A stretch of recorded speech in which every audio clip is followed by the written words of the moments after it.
Imagine a world without light, a world cloaked in an endless, star-dusted darkness. Thousands upon thousands of years ago, this was our reality. Our ancestors, early humans, lived under a vast, unpredictable sky, their lives dictated by the rising and the setting of the sun. But one fateful night, everything was about to change. In the heart of a dense, ancient forest, a storm was brewing. Thunder cracked open the heavens, shaking the fairy ground. Rain fell in relentless sheets, drumming against the leaves and turning the earth to mud. Huddled together at the mouth of a damp, cold cave, a small tribe of early humans shivered. They weren't just cold, they were terrified. A strange and violent light had just ripped through the sky, striking a tall tree in the distant valley. They had seen this light before, but never this close. It was a terrifying spectacle. From their precarious shelter, they watched as the tree, once a familiar silhouette against the dark sky, was now engulfed in a wild, dancing light. Flames, a furious, hypnotic red, licked at the branches, reaching for the heavens. The tribe members whispered in fear, their eyes wide with a mix of awe and dread.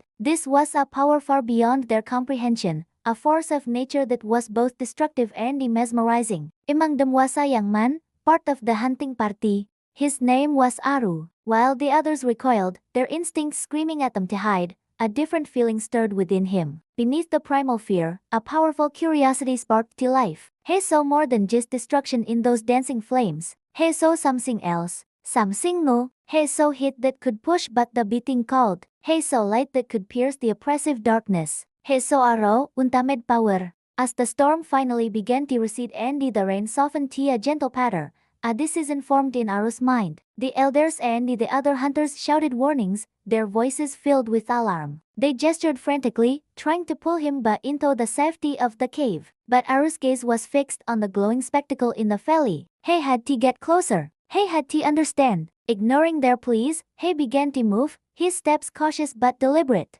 He crept through the wet undergrowth, the smell of rain-soaked earth and something else, something sharp and smoky filling his nostrils. The closer he got, the more the air warmed around him. The crackling sound of the burning wood grew louder, like a strange and rhythmic heartbeat. Aru stood at the edge of the clearing, mesmerized. The fire was even more magnificent up close. It writhed and twisted, casting long, flickering shadows that danced like spirits in the night. He could feel its warmth on his face, a comforting sensation he had never experienced before. This wasn't just a destructive force, it was a living, breathing entity. Just then, a gust of wind dislodged a burning branch from the main tree. It tumbled through the air, a fiery comet, and landed on the damp ground near his feet, still glowing with a vibrant, orange heart. The other tribe members would have run. They would have seen it as a sign of danger, a warning from the spirits of the forest. But Aru saw an opportunity. Slowly, hesitantly, he reached out his hand. His fingers brushed against the charred wood. It was hot, searingly hot,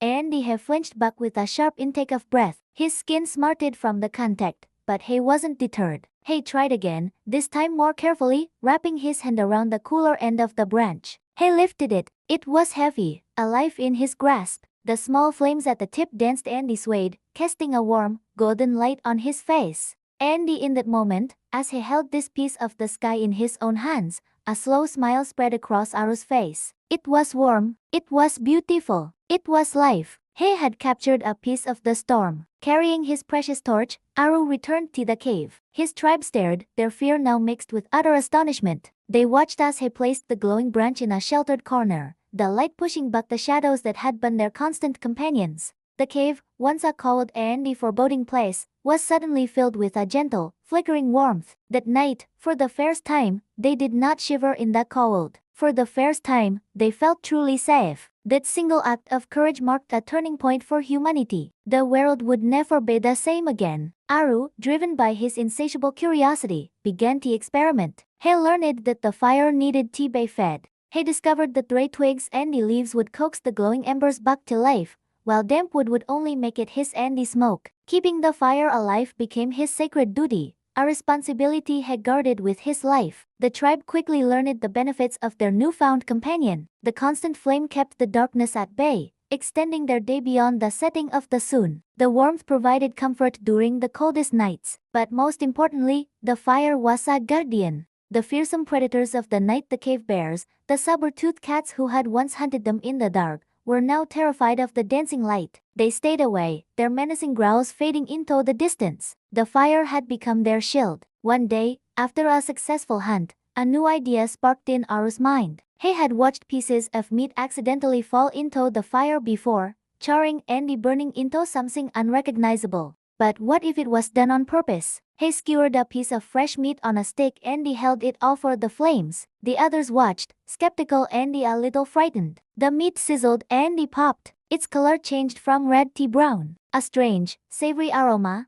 unlike anything they had ever smelled, filled the air. At first, they were wary. The smell was foreign, the appearance of the meat was odd. But Aru, ever the pioneer, was undeterred. He took the cooked meat off the stick, blew on it to cool it, and he took a tentative bite. A look of pure astonishment crossed his face. The meat, which was usually tough and difficult to tear, was now incredibly tender. It was juicy, savory, and an explosion of flavor he had never imagined possible. He offered it to the others. Hesitantly, they tried it. Their fear quickly turned to delight. This was a revelation. Cooking not only made food taste better but also made it easier to chew and digest, providing them with more energy than ever before. Fire was no more longer just a source of light and warmth. It was now at the center of their community. It became a tool, a symbol of their growing power and intelligence. They gathered around it to share stories, to plan hunts, and to forge stronger bonds. The fire was the heart of their tribe.